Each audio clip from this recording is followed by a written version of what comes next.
How do you enter a room with God first?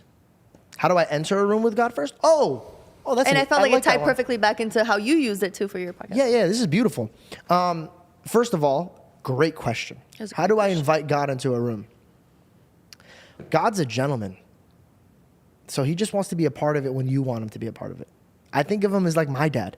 And my dad is always wanting to be a part of my things, but he doesn't want to overstep because he wants me to be my own man and do my own things, make my own choices.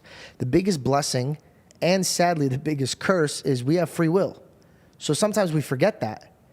This is the best way that I could put this.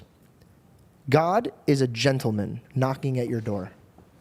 The devil is a burglar climbing into your house without you knowing. And he's in there and he's causing mayhem. God's just, hey, let me in. There can't be God and Satan in the same room. They can't. In the scripture, the devil can't even say his name. If you watch these gangster movies or ever have like a gangster-ass friend, gangster butt friend, Nice. they say my name, bro. Say my name. It's like this sign of dominance. Like, say my name and I'm going to smack you up into pieces. Go ahead, say it. If you have balls, say it. If you're a man, say it. Okay. My God's so mighty that the devil can't even say his name. In the scripture, whenever the devil's talking about him, he says the Holy One. Because there's power in his name.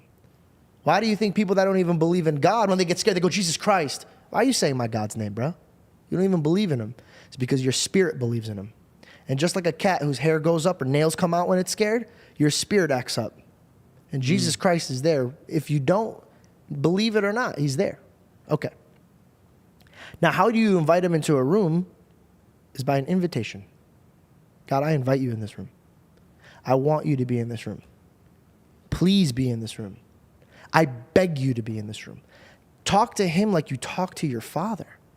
Dad, I know you're busy. I know you got a lot of things on your plate, but it would mean a lot to me if you could show up here. I'm going to this interview for this new job, and I quite frankly, I'm terrified. I don't know how I'm going to speak. I don't know how I'm going to act. I don't know how I'm going to be. I know I'm nervous, but I know that if my dad was there, I'd feel comfortable.